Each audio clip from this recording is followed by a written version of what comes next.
नमस्कार, टीवी24 के इस बुलेटिन में आपका स्वागत है। सबसे पहले नजर डालते हैं हेडलाइंस पर।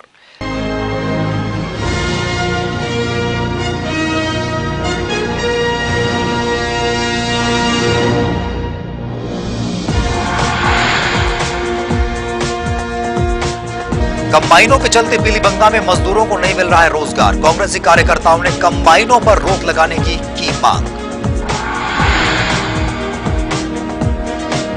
इंदौर में चंदन की लकड़ी की तस्करी करने वाले गिरोह के 2 सदस्य चढ़े सेंट्रल पुलिस के हत्थे।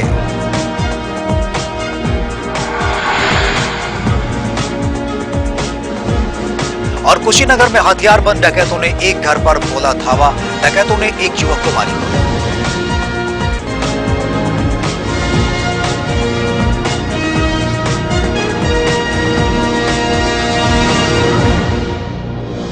और अब समाचार विस्तार से। बुलेटिन की शुरुआत में सबसे पहले बात करते हैं राजस्थान के पीलीबंगा तहसील की, जहां एक तरफ गेहूं की कटाई का काम जोरों पर चल रहा है, वहीं दूसरी तरफ गांव में कंबाइनों के चलते मजदूरों को पर्याप्त रोजगार नहीं मिल रहे, जिसके कारण मजदूरों को परेशानियों का सामना करना पड़ रहा है। वहीं कांग्रेस कार्यकर्ता देवीलाल मावर ने जिला कलेक्टर को ज्ञापन भेजकर कंबाइनों पर रोक लगाने की मांग की है। ये क्षेत्र नाले बेल्ट क्षेत्र में आने के कारण यहाँ सिंचाई पानी के पर्याप्त साधन होने की वजह से यहाँ अधिकतर किसान गेहूं की फसल की पैदावार करते हैं। आधुनिक युग में कृषि के क्षेत्र में नए नए साधनों और मशीनी के आने से घंटों के कार्य मिनटों में ही पूरे कर लिए जाते हैं। वहीं मशीनीकरण से मजदूर वर्ग का भी बेरोजगार हुआ है। देवीलाल मावर ने बताया कि कंबाइनों द्वारा गेहूं की कटाई होने से मजदूरों को मजदूरी नहीं मिल रही है, जिसकी वजह से मजदूर अपने बच्चों के पेट पालने के लिए साल भर तक की गेहूं का जुगाड़ नहीं कर पा रहा है, जिसके चलते मजदूरों को शहरों की तरफ पलायन करना पड़ता है। गांव में बेरोजगारी बढ़ रही है। अगर प्रशासन कंबाइनों का प्रयोग कम कर दे तो गांव के मजदूरों को रोजगार मिल सकता है। मावर जी, जो कंबाइन चली इसके बारे में आप क्या कहना चाहते हैं? जो ये कंबाइन चली है इससे मतलब है कि मजदूर लोग मजदूरी पूरी नहीं मिलती और मतलब है जो इससे काम है, जो काम मजदूरों का काम रुक जाता है। मजदूरों का काम रुकने के कारण तो इनको नौबत आ जाती है। मतलब मजदूरों को अपने बच्चों के पेट पालने के लिए मतलब कहीं और ही जाकर कार्य करना पड़ेगा। इससे जो कंबाइन चलती है इससे पशुओं के चारे के लिए तूड़ी वगैरह इकट्ठी नहीं होती है। यहाँ सिर्फ किसान इससे गेहूँ ही काट के ले जाते हैं, लेकिन तूड़ी के लिए इससे कोई समाधान नहीं है। अगर ये कंबाइन ऐसे ही चलती रही रात दिन तो मतलब है कि पशु वगैरह भूखे मरने तक की नौबत आ सकती है। इससे प्रशासन से निवेदन है कि ये जो कंबाइनें चल रही है रात दिन, इनको तुरंत बंद किया जाए ताकि आम। टीवी24 के लिए पीलीबंगा से महावीर कालीराना की रिपोर्ट।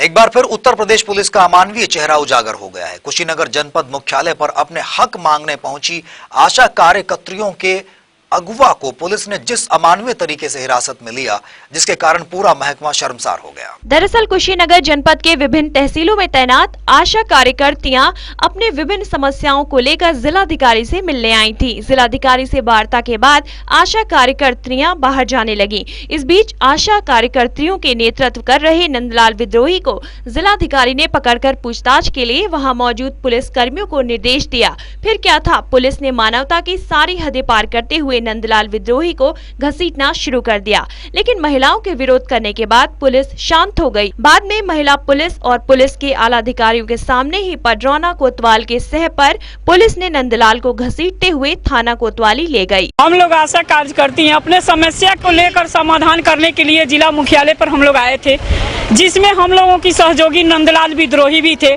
हम लोगों को काफी सहयोग देते हैं। कहीं भी धरना प्रदर्शन करना होता है तो हम लोगों के साथ में जाते हैं। हम लोगों से निस्वार्थ वो सेवा करवाते हैं। उनसे हम लोग 1 रुपया देना लेना नहीं है।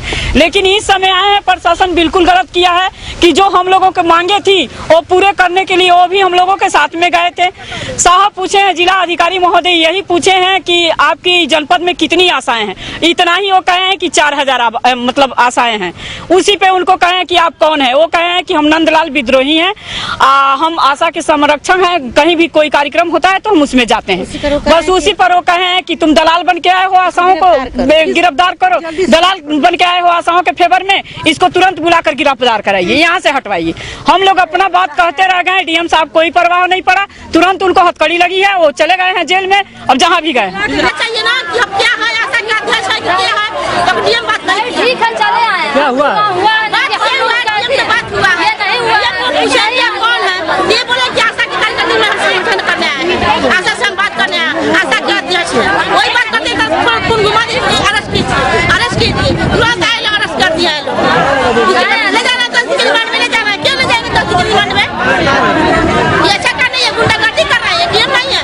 डीएम के नाम टीवी 24 के लिए कुशीनगर से रमन कुमार की रिपोर्ट। और अब रुक करते हैं मध्य प्रदेश के इंदौर की ओर, जहां बंगले व कॉलेज परिसर में चंदन के पेड़ लगे हुए हैं, लेकिन इन पेड़ों को काटने एवं तस्करी करने का कारोबार जोरों से चल रहा है।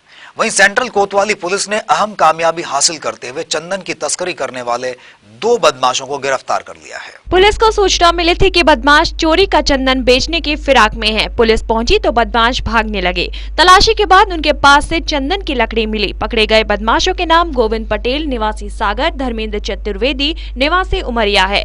आरोपियों ने संयोगितागंज थाना क्षेत्र में रेसिडेंसी क्षेत्र और वावर कुआं क्षेत्र में आर्ट एंड कॉमर्स कॉलेज से पेड़ काटना कबूला है।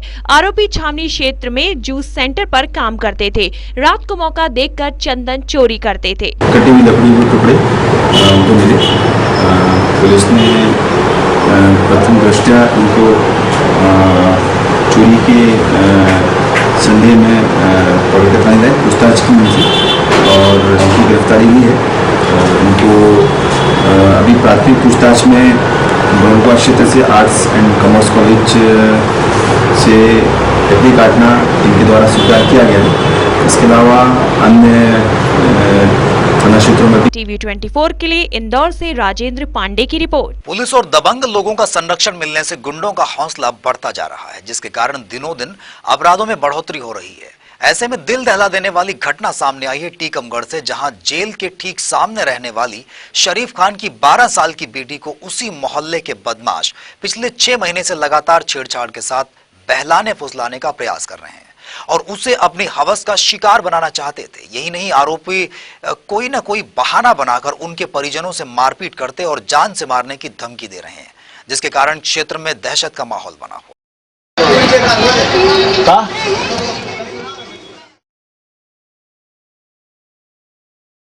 रात तो क्या बोले वो लोग आए तो पकड़ने लगे, उनका अनमारा आया। क्या बोला? पकड़ने लगा, कुछ बोला नहीं है, तो पकड़ने लगा। हमने मम्मी पापा को चिल्ले आया, मम्मी पापा उठे तो भाग गए। फिर उनके साथ 4 भाई आ गए, माँ आ गई, उनकी बहन आ गई, तो पापा मम्मी को मारा, हमें भी मारा। किस बात के लिए मारा पता है? लाइट की डोरी टूट गई थी, बस इसी बात पे तुमने लाइट की डोरी क्यों जुड़ और कोई बात है आपके साथ कहीं पिछले दिनों? पिछली बार तो मारा था। क्या बात थी? पिछली बार भी हमें मारा था। क्या बात थी बोले? भाई से हमने सौदा मंगाई थी तो 1 रुपया छूट गया था, तो इन्हें उस पे मारा था। हमें गाली बकने लगी थी तो घर में घुस के जब मार गई थी।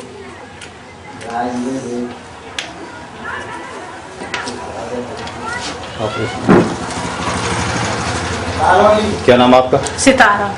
कहाँ की हो? बहन के। कौन मोहल्ला है? जी जल कॉलोनी। आपकी बच्ची को कौन छेड़छाड़ करता है? हमारी लड़की को 4 लोग छेड़छाड़ करते हैं। ऐसा क्यों करते हैं? कब से कर रहे? जी आज से 6 महीने होने चाह रहे, 4-6 महीने होने चाह रहे। और एक बार फिर से रुक करते हैं कुशीनगर की ओर, जहां कर्मही गांव में हथियारबंद डकैतों ने एक घर पर धावा बोल दिया। इसी बीच ताला तोड़ने की आवाज सुनकर पीछा कर रहे एक युवक को डकैतों ने गोली मार दी, जिससे युवक की मौत हो गई। डकैती के प्रयास में हत्या की सूचना पर पुलिस के आला अधिकारी मौके पर पहुंचे और मामले की गहनता से छानबीन में जुट गए। करमही गांव में बीती रात लगभग 2 बजे हथियारबंद डकैतों ने विश्वनाथ चौहान के घर का ताला तोड़ना शुरू कर दिया। आवाज सुनकर विश्वनाथ ने शोर मचाना शुरू किया, जिस पर पड़ोस में रहने वाले उसके भतीजा सुनील चौहान घर से निकलकर डकैतों का पीछा करने लगा। एक डकैत को सुनील ने पकड़ लिया, जिस पर दूसरे ने उसको गोली मार दी। गोली लगने के बाद सुनील जमीन पर गिरकर तड़पने लगा। इस बीच गांव के लोग एकत्र हो गए और अपने को गिरता देख बदमाश फरार हो गए। बाद में परिजन अनिल को लेकर अस्पताल रवाना हुए, लेकिन बीच रास्ते में ही उसकी मौत हो गई। गांव में डकैती के प्रयास में हत्या के बाद पूरे गांव में हड़कंप मच गया। गांव वालों ने मुकामी पुलिस थाने को सूचित किया। सूचना पाकर मौके पर पहुंची पुलिस ने मृतक के शव को कब्जे में लेकर पोस्टमार्टम के लिए भेज दिया है। पुलिस मामले की छानबीन में जुट गई है। थाना हाटा अंतर्गत करमही गांव में विश्वनाथ के घर में कतिपय अराजक तक चोरी की नीयत से घुसने का प्रयास कर रहे थे। वो व्यक्ति छत पे था और छत से उसके द्वारा आवाज लगाई गई चोर चोर की, जिसकी आवाज को सुन करके ये मृतक जो है अराजक तत्वों की तरफ झपट पड़ा और उसी की प्रतिक्रिया स्वरूप जो है उससे के द्वारा गोली मारने की बात प्रकाश में आई है। अपराध संख्या 193/12 धारा 460 IPC के तहत पंजीकृत किया गया है। घटना से संबंधित समस्त सुसंगत साक्ष्यों का सम्यक विश्लेषण किया जा रहा है। घटना के अनावधित क्षेत्राधिकारी के नेतृत्व में टीम का गठन किया गया है। जो भी तथ्य प्रकाश में आएंगे तदनुरूप घटना का सफल अनावरण सुनिश्चित किया जाएगा। रात में घटना हुई थी कि वो लोग खट से आवाज़ हम सुने, उसके बाद हम कोठा पर से उतर के बैटरी लेके चल दिए। नीचे आए जब सीढ़ी पर से तो टार्च बारह 3 आदमी बैठे थे ले, और 3 आदमी उधर थे ले, 6 आदमी। जब भागा लोग उसके बाद ऊंचे गए लोग गढ़ी किनारे, तो हमारे ऊपर फायरिंग किया लोग, तो हम बच गए। उसके बाद कुछ दूर गए तो लड़का निकल के खिड़की से निकल गए, गेहूं पार करके पकड़ लिया, जाकर सट गया बगल में, साइड में खड़ा हो गया और गोली मार दिया लोग। उसके बाद चला गया लोग। क्या लग रहा है कि 3 यहाँ थे, 3 उधर थे घर। तब तो हमारे वो चाचा एक सुने तो देखे, दौड़ा, बोले हल्ला किए, दौड़ाए। तब तक हमारे भाई साहब सुने, वो दौड़ाने लगे, तब तक पास में गए थे, मार दिए वो लोग। क्या राउंड फायर हुआ था लगभग? 2 राउंड, 1 राउंड में नहीं लगा, वो चाचा जी के लगा, वो मारे थे, और दूसरा राउंड हमारे भाई साहब को लग गया। टीवी 24 के लिए कुशीनगर से रमन कुमार की रिपोर्ट। और अभी समय एक छोटे से ब्रेक का, मिलते हैं कुछ नई खबरों के साथ ब्रेक के बाद।